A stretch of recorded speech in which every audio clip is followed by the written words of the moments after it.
let us see the AC side current. We have already obtained the waveform of the AC side current. We also found out what is the RMS value, what is the RMS value of the fundamental, what is the RMS value of the harmonic component.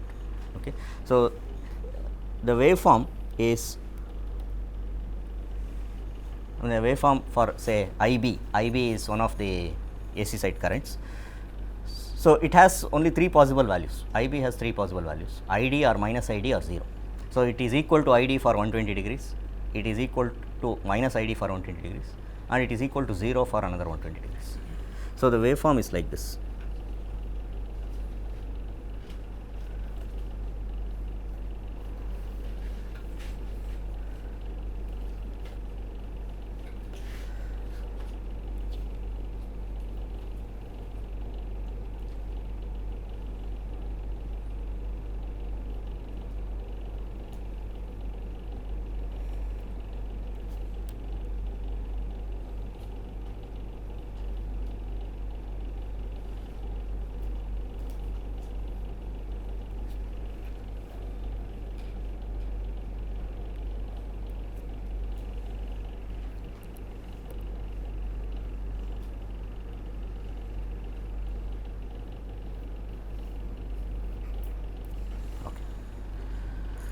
So, it is either equal to ID or minus ID or 0. So, whenever it is equal to ID, it remains at ID for 120 degrees, and whenever it is minus ID, it is remaining at that value for 120 degrees, and it is equal to 0 for 60 degrees before going to ID, and it is equal to 60 degrees before going to minus ID. Okay. So, at what instant it goes from 0 to plus ID? Say this is a waveform of IB, yeah, alpha. So, alpha is the instant at which valve 3 is turned on. So, IB is non-zero only when either valve 3 is on or valve 3 is conducting or valve 6 is conducting. Okay. So, that is alpha. So, if that is alpha, what is the instant at which it goes from minus ID to 0? It is actually alpha minus 60, it is alpha minus 60.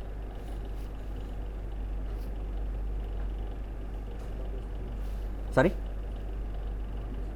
minus ID to 0, alpha plus, yeah, alpha plus 300 is same as alpha minus 60, right.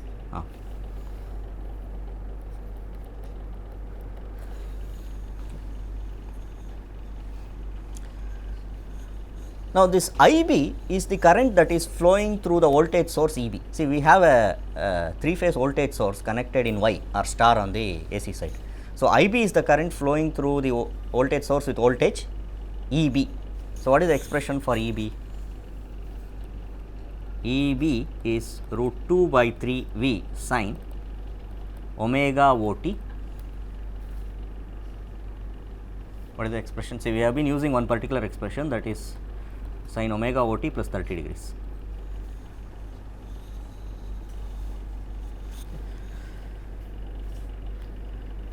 Now, let us take a special case. Alpha is say 0. Suppose alpha is 0. Okay. If alpha is 0, then if I want to plot EB, suppose I want to plot EB.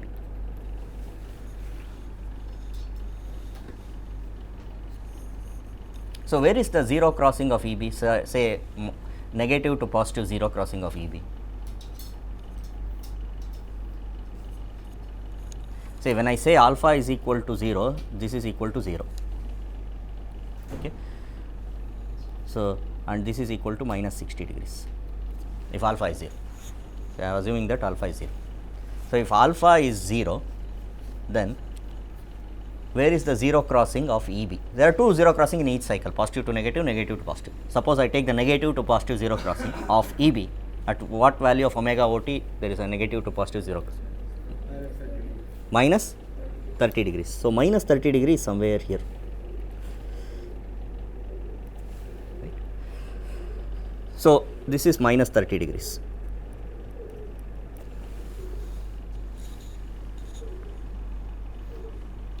So, suppose I take this duration of 60-degree interval, and if I take the midpoint of that, what is this midpoint of this 60-degree interval? What is the value of omega ot at this instant? 150. Okay. So, that is 150. So, this is 150 degrees. Then again, if I take this 60-degree interval and take the midpoint of that interval, this is, I am again taking the another interval where IB is 0, that is of width 60 degrees, midpoint is, so that point corresponds to 330. Okay. Now, my intention is to draw EB. So, if I draw EB, it will have a positive, negative to positive 0 crossing at minus 30 and positive to negative 0 crossing at 150, because minus 30 to 150 is of width 180. Then 150 to 330 is 180, again 180. So, EB is like this.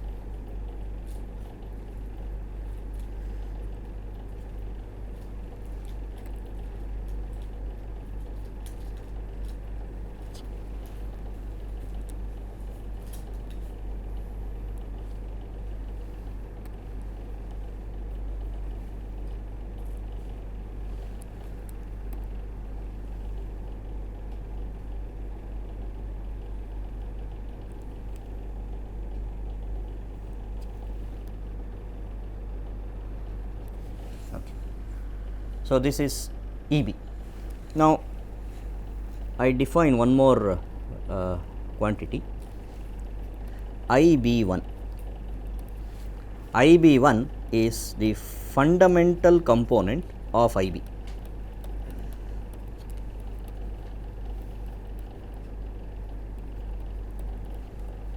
So, I have already shown IB.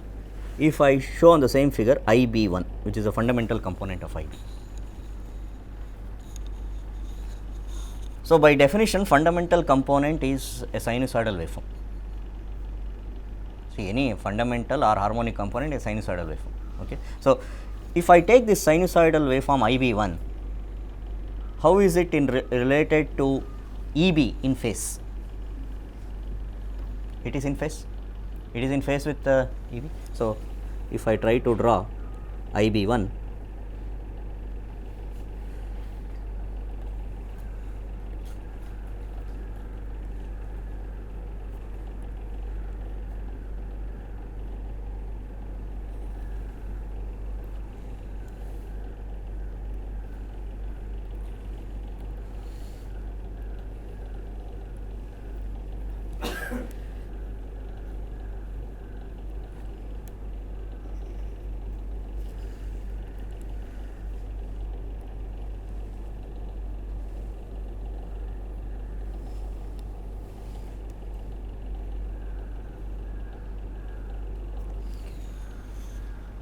so IB1 is in phase with EB. Okay. So, IB1 is in phase with EB. So, this is the case if alpha is 0. Now, for any general value of alpha, okay. So, let us say let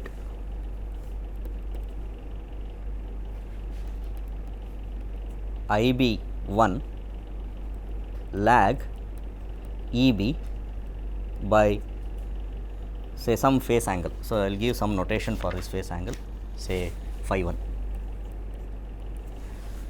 Say I am using the subscript 1 because it is the angle by which the fundamental component of IB is lagging EB. Okay. Now, in general, for any value of alpha, can I relate phi 1 and alpha?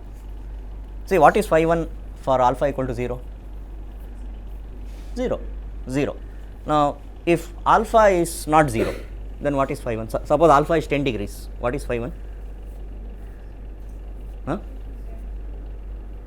Alpha is also, if alpha is 10 degrees, phi 1 is also 10 degrees. Is that obvious? Yes. So, for any value of alpha, phi 1 is equal to alpha. So, can I say that phi 1 is equal to alpha? Okay. So, I mean I just introduced a notation phi 1, but it happens to be same as one of the notations already used. So, phi 1 is the angle by which IB1 lags EB. So, that happens to be equal to alpha. Okay. Okay. Now, we will use this result and get some more relations. So, if I take the converter,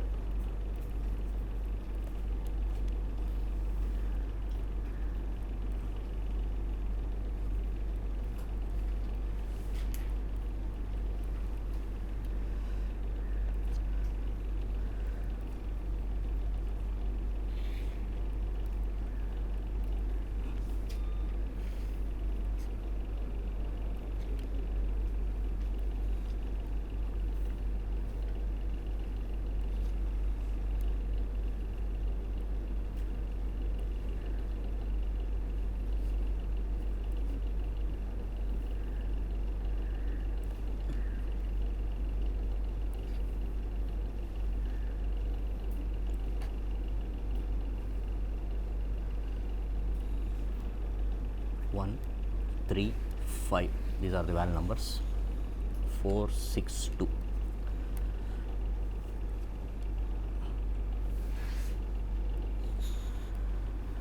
So, this is our converter. The DC side is represented by a current source, a constant current source ID. The voltage across the DC side terminals is VD. The AC side is represented by just a voltage source, balanced 3-phase sinusoidal voltage source.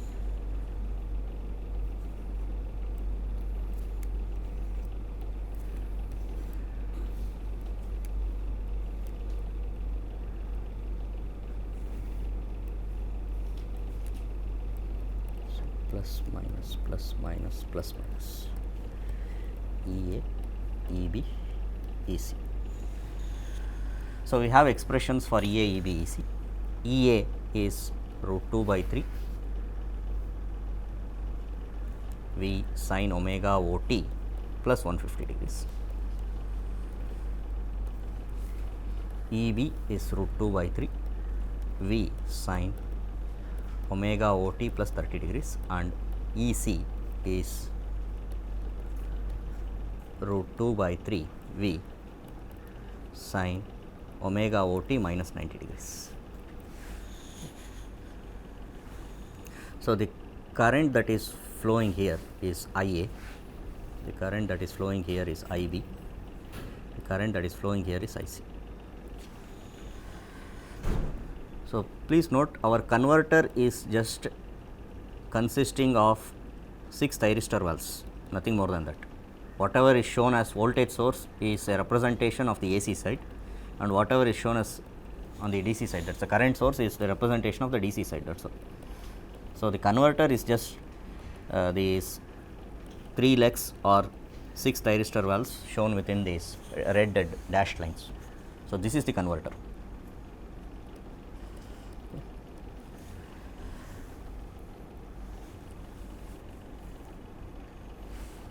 Suppose I take the instantaneous power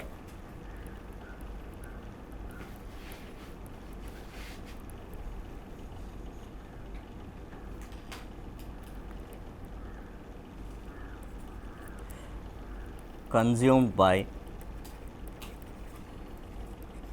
converter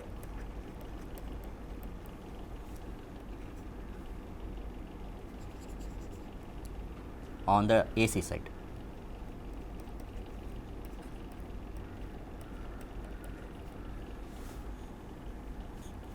What is this? The instantaneous power that is consumed by the converter on the AC side. Sorry? Yeah, It is just EAIA plus EBIB plus ECIC.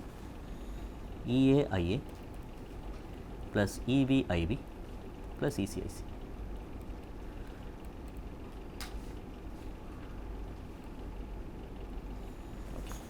Now, what is the instantaneous power? See, why it is consumed by the converter? Because it is supplied by the voltage source. See, the current leaving the voltage source is leaving from the positive terminal. So, it is the power which is generated by the 3-phase voltage source and it is consumed by the converter. Suppose I take the instantaneous power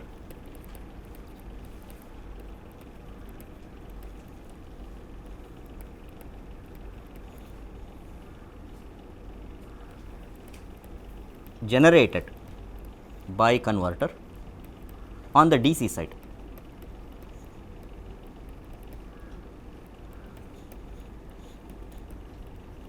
What is this?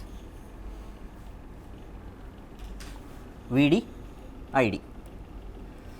Current is of course a constant ID, voltage is VD. Now, why we say power generated? We are taking it as VDID. So, you see that ID is leaving the positive terminal. Okay. Now, what do you say about these two powers? They should be equal.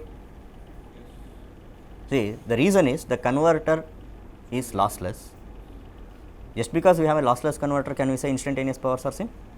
Not only that, the converter is lossless because all switches are ideal, and there is no storage, there is no inductor, there is no capacitor in the converter. Please note, see, if there is storage, the instantaneous power can just go in and not come out, or a smaller value of instantaneous power can go at some instant, but a larger value can come out because what is coming out can be from the stored energy. So, there is no inductor or capacitor in the converter. So, that is why the instantaneous power consumed by the converter on AC side is equal to the instantaneous power generated by the converter on the DC side. So, what I am trying to say is EAIA plus EBIB plus ECIC is equal to VDID. Now, when I equate these two powers on the AC and DC sides, I can also say that the average values of these are same. See, when two quantities are same, two instantaneous quantities are same, their average values is obviously same. Now, what is the average value of the instantaneous power which is consumed by the converter on the AC side? Okay, let me take the average value of,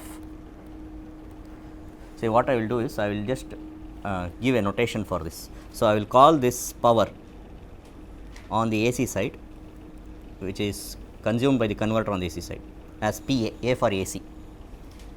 Suppose I call this as PD, both are instantaneous. Okay, PA and PD, PA and PD are same. But if I look at the average value of PA, now can I write the expression for this average value of PA in terms of the RMS value of this voltage? Say, RMS value of the line to line voltage is V. Okay. So, can I write this in terms of RMS value of the voltage and RMS value of the fundamental component of the current? See, the currents has harmonics, but what is the contribution of harmonics to power? I mean, I just want to check whether you are familiar with this result. See, on the AC side there are sinusoidal voltages. Current is not sinusoidal, but current has harmonics also.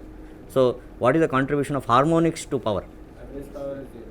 Average power is 0. Now, when average power is 0 due to harmonics, so the only contribution is coming from fundamental. So, can I relate this average value of PA to V? Then the fundamental RMS is I1. We already have this notation I1, the fundamental RMS on the AC side. And any other quantity? Cos of. So, we just now defined phi 1, cos phi 1 into, please note this is AC 3-phase side, this is a 3-phase side on the AC. AC side is 3-phase. So, it is V is line to line RMS. V is line to line RMS √3. So, it is √3. This is something which you are all familiar with. Say suppose I had only fundamental current, this is the expression for power, root 3 into line voltage RMS into line current RMS into cosine of the phase angle difference. This is a well known expression. But in addition to fundamental, there are harmonics, but I am ignoring the harmonics because they do not contribute to power. Okay. Similarly, if I take the average value of PD, see what we just now wrote was the expression for the instantaneous value. What is the average value? It is nothing but I can write it in terms of the average value of Vd. Right. Okay. Now, I would suggest that you verify that these two are same. I mean, it is a known result, but you can just verify. So, just verify. What you need to do is substitute the expression for I1, substitute the expression for Vd, and try to verify that these two expressions are same. So, the average value of PA should be equal to average value of PD obviously, because PA itself is equal to PD.